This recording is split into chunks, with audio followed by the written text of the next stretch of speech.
Our next and final general session speaker is Andre Jordan Sanchez, COO of the self-touring and smart home platform Rently. Rently is based out of Los Angeles and is used by over 3,000 operators nationwide. Prior to joining Rently in 2015, Andre did sales at Apple and was a cancer researcher in the biotech industry. Please welcome Andre to the virtual stage to show you the future of technology-enabled tours and smart homes.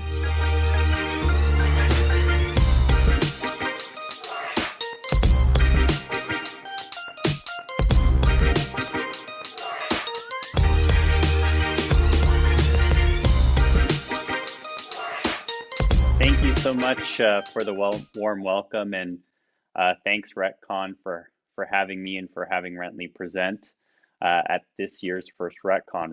Really excited to be a part of it. Part of this conference I want to share with everyone is sort of best practices with something that's really hot, especially in the multifamily world, which is self-guided tours. I know it's a very hot topic in the industry right now. And so I thought one thing that Rently could help contribute to everyone attending RETCON is a playbook for self-guided tour success. There's a lot of people that are deploying self-guided tours, so we really wanted to help have a TED Talk style talk about what self-guided touring is, what it isn't, and sort of some of the problems that self-guided tours can help address for multifamily and single-family operators that may be attending the show. So for this particular talk, we've outlined 4 objectives that we want to help achieve at the end of this talk, and hopefully you can walk away from this talk and say, hey, I learned something about self-guided tours. And so, first we're going to define the problem that self-guided tours help solve. And the next step we're going to do is also define self-guided tours, our definition of it, how we approach it, and obviously, again, with so many people talking about it, it's important to really understand what a self-guided tour compromises of. And then also, too, we want to help define the problem and solution set that's specific to your particular company, right? What problem do you want to solve with self-guided tours? Then also, too, given that we've done, Rently has performed so many self-guided tours, about 14 million to date, and we've worked with so many operators on deploying it, we want to share some best practices and help you establish milestones for what determines a successful self-guided tour rollout. So again, I'm Andre Jordan Sanchez. I'm the Chief Operating Officer here at Rently. Been here for 6 years. Rently, if you haven't heard of us, we work with over 3,000 operators nationwide that use our technology both in the single family and the multifamily space, which we're really excited about. Our platform, since its founding, has conducted about 14 million plus self-guided tours. We average anywhere between 150 to 250,000 self-guided tours a month based on seasonality. So again, really happy to be a part of this show. And I wanted to start off by kind of addressing the problem, right? Every product in the marketplace wants to solve a problem. What's the problem that self-guided tours is trying to solve, right? And so obviously now with COVID, a lot of people have talked about, we want to go contactless, but even before COVID, a lot of operators in the multifamily space were already scaling out self-guided tours. And, some fast statistics I like to share is that, every year, on average, we have about 20 million renters that are moving annually. This is on top of home buyers that are moving. It's another 15 to 20 million. So we have a lot of velocity when it comes to renters actually moving. Obviously, that's been impacted by COVID, but obviously, probably in 2021, we're going to see a huge spike from pent-up demand. We also know, according to industry surveys, that 86% of renters want to see a unit in person, right? The NMHC Kingsley study survey done last year actually validated that. And we also know, being that we've provided self-guided tours for so long and we've looked at the data, and we'll actually share some later in the presentation, that about 57% of self-guided tours happen outside of a traditional Monday through Friday 10 to 6 schedule. So there's a lot of opportunity there with self-guided tour technology, which can work beyond those leasing office hours to capture those additional leads or prospects that are potentially visiting your property. And then we also know too from industry surveys that prospects want to tour their way. Shouldn't be a surprise to anyone in this room or attending this virtual show. They want to go through a self-guided tour because it lets them see that property or that vacant unit when it's convenient for them. And so, again, I like to start off by breaking down what a self-guided tour is, and because the nomenclature is used on a broad variety of technologies. I've heard people refer to self-guided tours as, even something manually intensive. We really like to help define what a self-guided tour is. And really there's 4 S's or 4 benchmarks that we like to, that an operator should really ask of the vendor, if it's a self-guided tour. And 4 kind of benchmarks that we ask is, hey, is it self-guided, right? That might seem obvious, but in actuality, a lot of platforms don't end-to-end guide that prospect. That's really what you want to see in a self-guided tour platform is, can that prospect self-register and conduct that tour without a person present at the property? And you would be surprised, a lot of self-guided tour solutions out there actually fail this test, right? So you want to make sure that the platform is completely end-to-end, self-register, self-guided, lets that prospect and empowers that prospect to tour their way. Second to that, and sort of dovetails into the self-guided part, is security, right? If you are going to have prospects self-registering and actually visiting this vacant property, you definitely want to make sure that that tour is secured. You want to make sure that you're getting some form of government ID on file.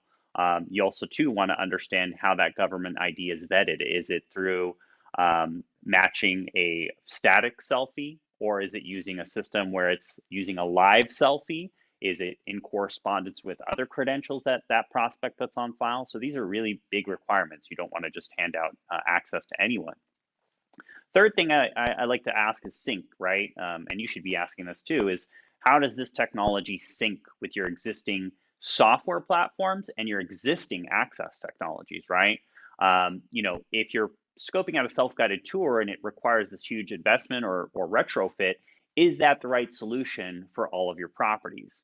Conversely too, what's your tech stack that you have in place? Are you using a CRM to process guest cards? Are you feeding those into a property management system? So these are all requirements for any self-guided tour platform. And then last but not least, scalable, right?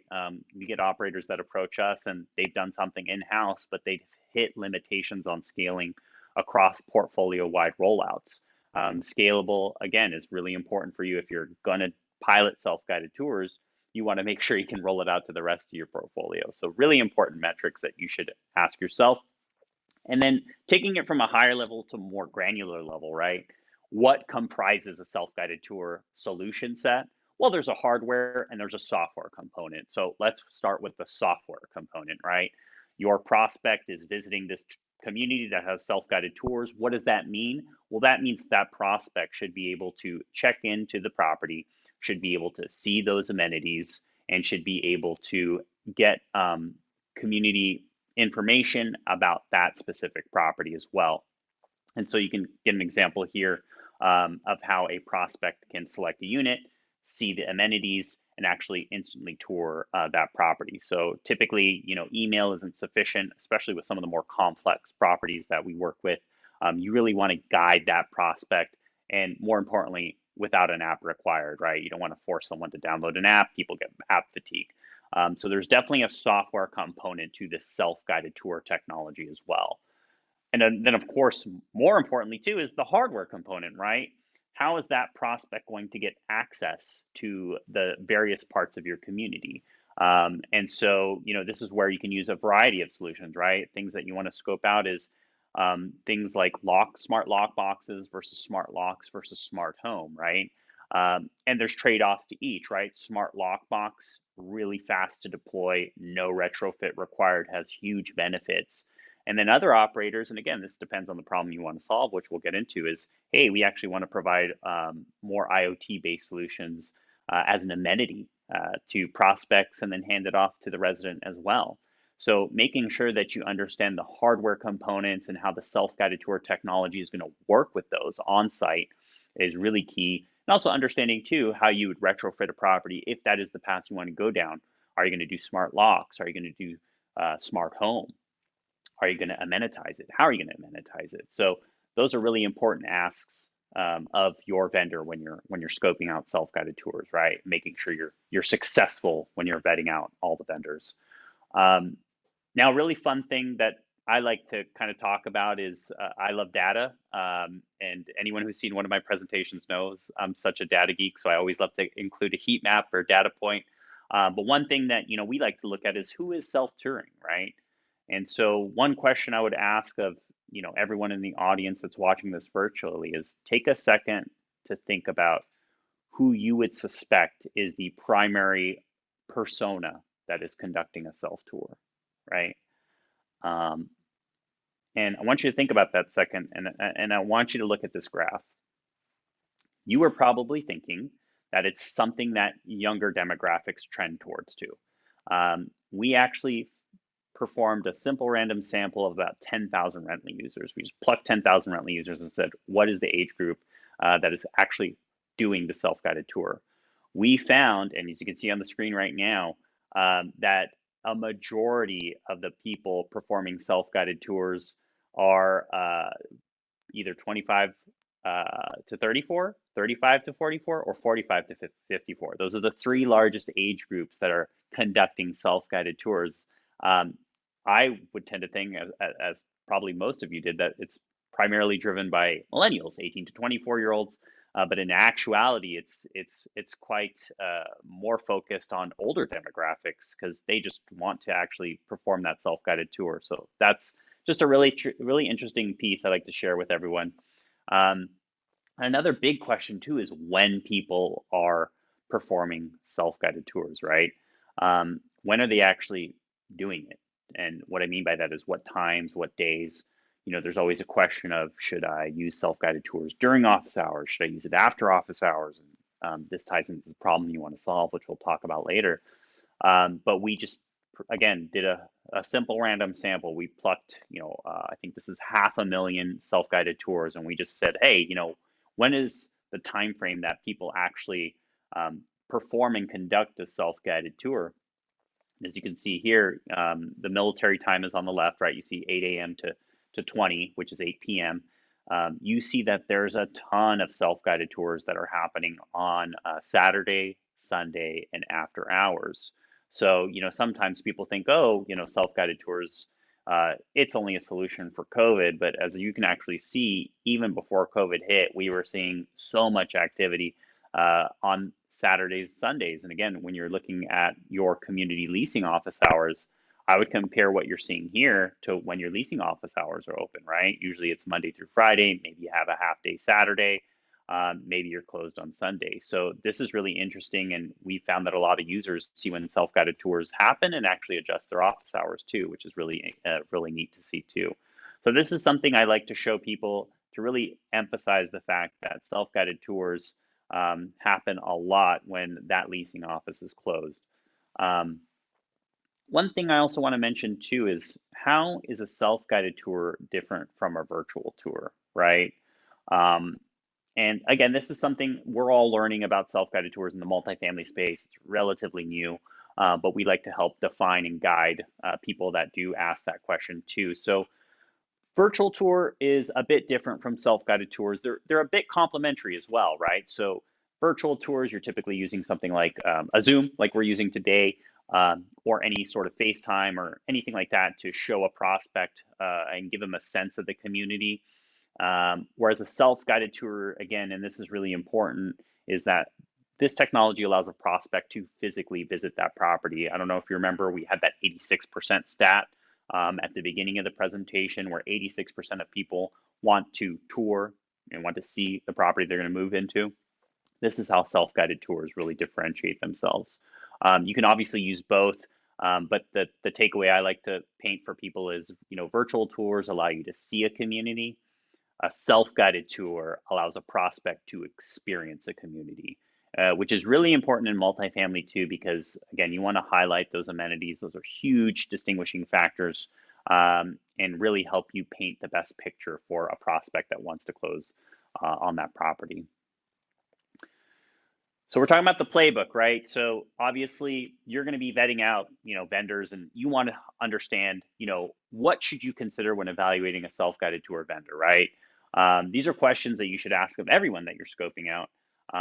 And I like acronyms. This is an acronym that we put together. You want to take a peek. You want to take a peek at the vendor. And these 4 items help you understand and evaluate your vendors too. So what's the problem you want to solve, right? That's the most important thing you want to start off with is, hey, I want to, as an operator, offload tours for my leasing staff. Maybe you want to, maybe you're having a challenge, right? Hiring for leasing teams on the weekends, right?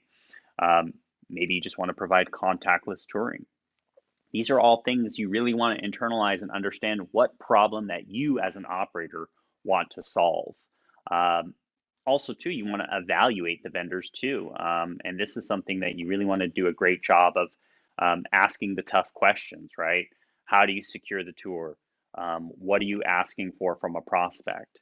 How secure is your internal system? Do you have any certifications?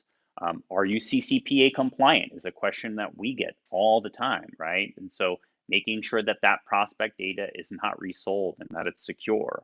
And by the way, we're used to this. This is the questions that you should be asking. If you're really evaluating something seriously, a vendor will expect these questions and will happily fill out that vendor form too. Execute. You want to make sure that you understand how a deployment works, how your pilot's going to work, and really how the vendor sets you up for success, right? So do they perform training with you? What is the typical time frame for a deployment? These are the things that you want to establish when you're looking at vendors. And last, but certainly not least, and as someone in operations, I love these things, KPIs, right? And that's not just internal. How does the platform give you KPIs for success, right? Not just at the community level, but at the portfolio level. Can you measure what's happening at a community? Can you measure those tours? Is there an analytics dashboard? If you scale it out, how do I get optics on all of my properties? Is there reporting mechanisms for all of my properties? Can that data be fed into a property management platform? So these are all things you want to consider. And what are some milestones, right? Again, we've done a lot of these. So what do we see when we're shepherding multifamily operators to deployments? What are key milestones that um, uh, an operator should target when evaluating vendors and rolling out? Well, again, you'll see that there's 2 before even you deploy, right? Again, emphasizing that research, making sure that you do the thorough research that you need to do with your vendors, and even doing heads up, picking a few vendors to go on different communities is really important too. And getting buy-in from those pilots as well, helping them understand why you're looking at self-guided tour technology. What is the end goal, right? And having pilots in several communities that have a good buy-in is a really good first 2 steps to the third key step, which is actually deploying it, right? So like a gym membership, you can't just sign up, you have to use it. So that's really key, is how you're going to deploy it. What internal training are your teams going to undergo in order to deploy self-guided tours? What best practices will you establish in-house? But also, 2, how will the vendor work with your on-site team to make sure that you're set up for success? So these are important questions. Again, measuring those KPIs and making sure that you're measuring the success of self-guided tours. And then lastly, too, scaling it out, right? You want to make sure you scale out, and if you didn't scale out, where did it go wrong, right? That's equally important. And then lastly, do you want to be high tech or high touch? Well, ideally you want both. So why do you have to choose, right? So making sure self-guided tours are on your website with clear call to actions, making sure your guest cards are integrated with your CRM or PMS, and also too, making sure you're measuring feedback from self-guided tours. A happy prospect is a happy tour. Go through the prospect experience before you go live. Again, making sure that you actually go through the steps and register yourself to make sure it's set up correctly. Developing in-house best practices, having on-site signage too really helps, and making sure that follow-up happens is really key. So what should you expect if you're winning? You should be increasing leasing velocity with self-guided tours. Absolutely. You should 100% have high prospect satisfaction. That feedback should be 5 stars. You should be seeing less time on market, more activity, and absolutely you should be seeing greater on-site efficiency. So I want to thank everyone for attending this call and this virtual trade show. I really hope that we helped you understand what a self-guided tour is and gave you a playbook for success. Thank you, Andre. That was amazing. Feel free to find Andre in the networking app to chat more.